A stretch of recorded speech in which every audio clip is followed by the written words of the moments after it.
Online class में सभी छात्रों का स्वागत है।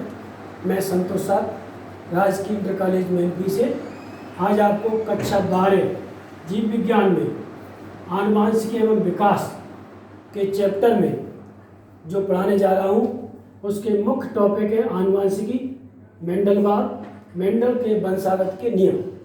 आइए देखते हैं आनुवांशिकी किसे कहते हैं।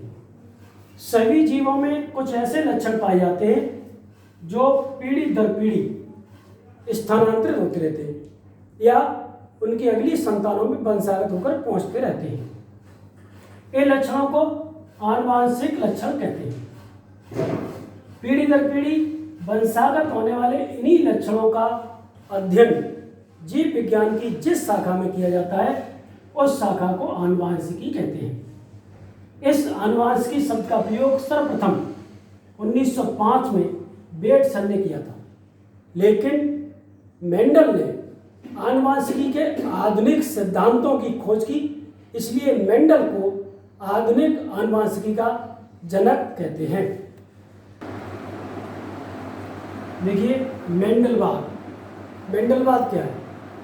जैसा कि आप अभी पढ़ रहे थे कि ग्रेगर जॉन मेंडल ने आधुनिक आनुवांशिकी के नियमों का प्रतिपादन किया, इसलिए उनको आनुवांशिकी का जनक कहते हैं। छात्रों, ग्रेगर जॉन मेंडल यूरोप के ऑस्ट्रिया देश में ब्रून शहर में एक चर्च में पादरी थे। उस चर्च के बगीचे में मेंडल ने उद्यान मटर यानी पायसम सटाइवम के पौधे पर अपने प्रयोग करना शुरू किया। उन्होंने अपने इन संकरण के प्रयोगों के लिए मटर के 7 तुलनात्मक आनुवांशिक लक्षणों का चयन किया। वो लक्षण कौन कौन से थे? देखिए, पहला था फूलों का रंग, दूसरा था फूलों की स्थिति, तीसरा था तने की लंबाई, चौथा था फली का रंग, पांचवा लक्षण था वो फली की आकृति, छठवां लक्षण था बीजों का आकार और सातवां लक्षण था बीजों का रंग। मेंडल ने मटर के ही पौधे की क्यों चुना? छात्रों, मटर का पौधा एक वर्षीय होता है। एक ही सीजन में वो अंकुरित होकर के फूल कर फल कर अपना जीवन पूर्ण कर लेता है। उसे आसानी से बगीचे में उगाया जा सकता था। उसमें कई कलर के पुष्प उत्पन्न होते हैं, इसलिए मेंडल ने मटर के पौधों को ही अपने इन संकरण के प्रयोगों के लिए चुना। 1866 में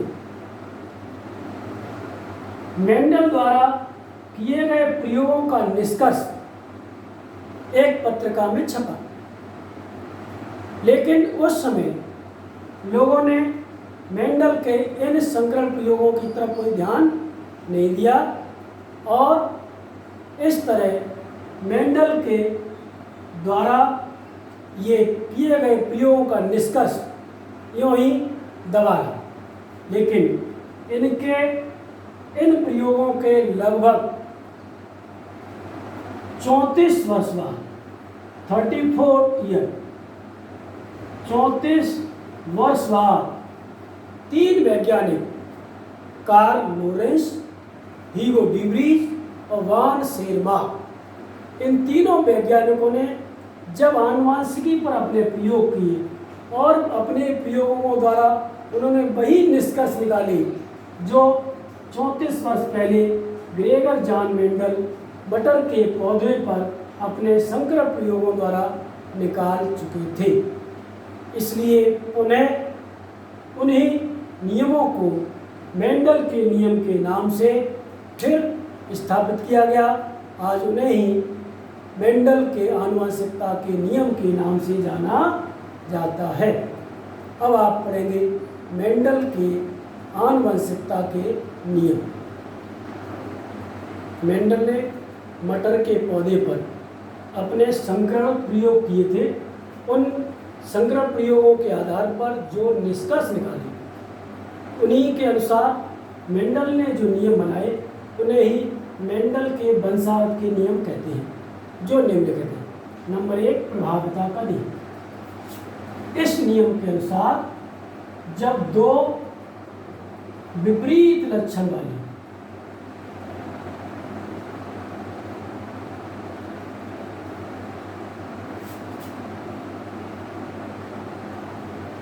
शुद्ध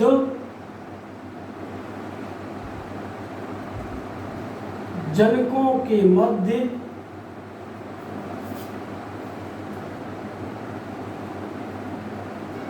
संकरण कराया जाता है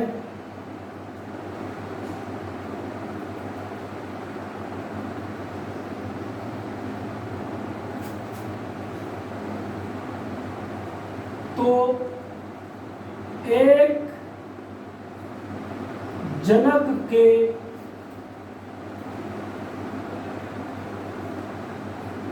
लक्षण ही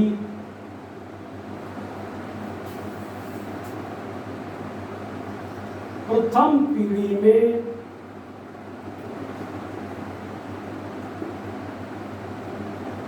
दिखाई देते हैं।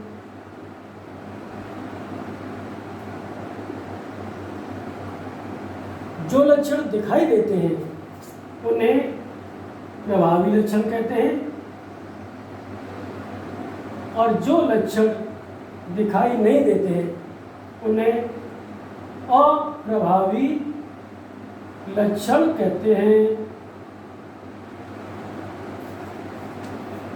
इन्हीं लक्षणों के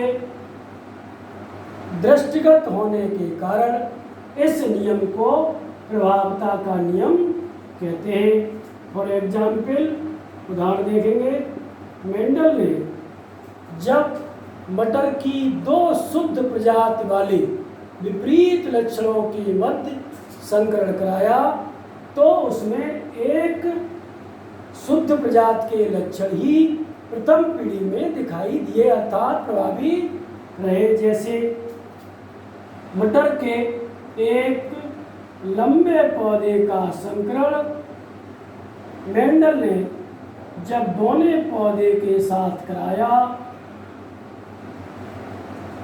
तो पहली पीढ़ी में दोनों अर्थात दोनों पौधों के जो लक्षण थे वो दिखाई नहीं दे करके केवल लंबे लक्षण ही F1 पीढ़ी में प्रदर्शित हुए। जैसे लंबे को प्रदर्शित करते हैं कैपिटल टी से, बोने को स्मॉल टी से। आगे देखते हैं जब टी का टी से, टी का टी से, टी का टी से,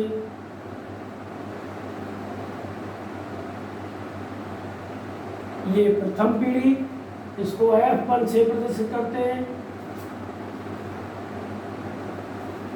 इसमें आप देख रहे हैं प्रथम पीढ़ी में जो भी ये पौधे बनते हैं इन सभी में जो लंबेपन का कैपिटल टी है एक वो पहुंचता है और बोने का जो स्मॉल टी है वो पहुंचता है। इस प्रकार इस पीढ़ी में सभी पौधे जो हैं वो संकर लंबे होते हैं अर्थात इस पीढ़ी में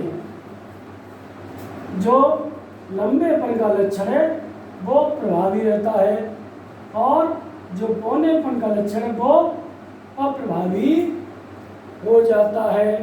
ये है मेंडल का पहला नियम। अब आप देखेंगे मेंडल का दूसरा नियम। अभी आपने मेंडल का प्रथम नियम जिसे प्रभावता का नियम कहते हैं पढ़ा।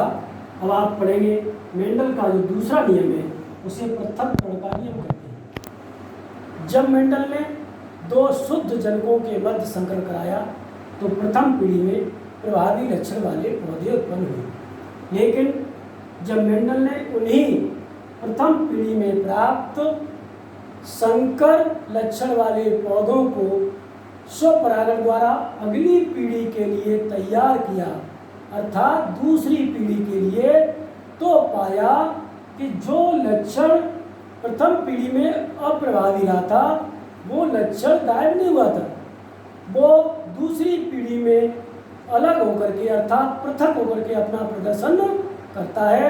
इसलिए इस नियम को मेंडल ने पृथक्करण का नियम या युग्मकों की शुद्धता का नियम नाम दिया। युग्मकों की शुद्धता का नियम। एक उदाहरण के माध्यम से ऐसे समझेंगे। जैसे मेंडल ने एक लंबे पौधे का संकरण बौने पौधे के साथ कराया। कैपिटल टी, स्मॉल टी, और प्रथम पीढ़ी में सभी पौधे जो हैं वो कैपिटल टी, स्मॉल टी, ये प्रथम पीढ़ी अर्थात एप्पल, सभी संकर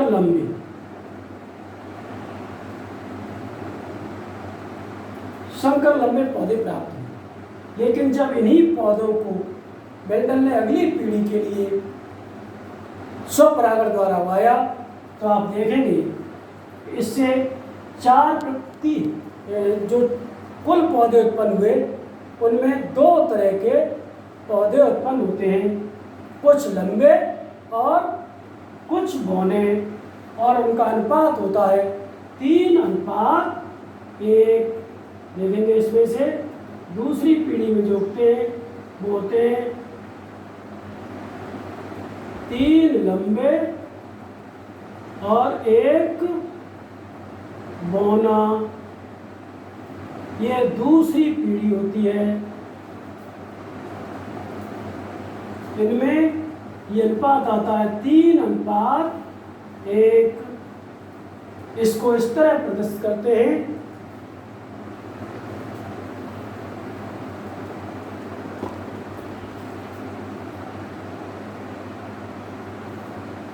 capital T, small T, capital T, small T, capital T, small T, capital T, small T. ये था F1। दूसरी पीढ़ी में इन 2 पौधों को लेते हैं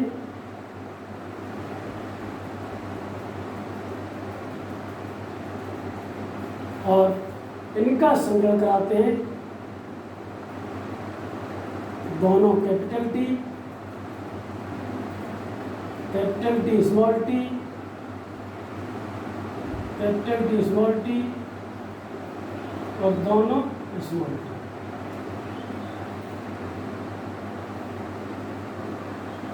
तीन लंबे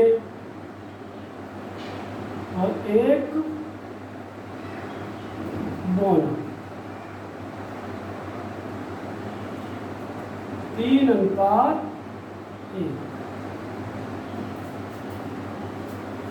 जब मेंडल ने लंबे और बौने पौधों का संग्रह कराया तो पहली पीढ़ी में सभी संकर लंबे उत्पन्न हुए। इनको स्वपरागण द्वारा दूसरी पीढ़ी के लिए तैयार किया तो आप देख रहे हैं लंबे और बौने दोनों तरह के पौधे उत्पन्न हुए। इनमें जो अनुपात निकला वो 3:1। जब मेंडल ने इनको और आगे तैयार किया तो पाया कि ये 25% जो पौधे थे इनसे अगली पीढ़ी में सभी शुद्ध लंबे पौधे उत्पन्न होते हैं। 50% ये पौधे थे। जब इनको अगली पीढ़ी में स्वपरागण के द्वारा अगली पीढ़ी में तैयार किया तो पाया इनसे पुनः लंबे और बौने दोनों तरह के पौधे उत्पन्न होते हैं। और ये 25% जो पौधे थे इनको जब अगली पीढ़ी में ले गए तो पता चला इनसे शुद्ध बौने पौधे उत्पन्न होते हैं। इस तरह ये हमें जो फिनोटाइप जो बाहर से लक्षण दिखाई दे रहा था पौधों का वो 3:1 था। अगर हम इनको जीनोटाइप जीनी संरचना के अनुसार देखेंगे तो पाते हैं कि एक शुद्ध लंबा पौधा होता है, दो संकर लंबे होते हैं और एक शुद्ध पौधा होता है। अर्थात 25% शुद्ध लंबे पौधे, 50% संकर लंबे पौधे और फिर 25% यानी 25% बौने पौधे उत्पन्न होते हैं। इस तरह मेंडल ने ये दूसरा नियम प्रस्तुत किया। इसे पृथक्करण का नियम या युग्मों की शुद्धता का नियम कहते हैं।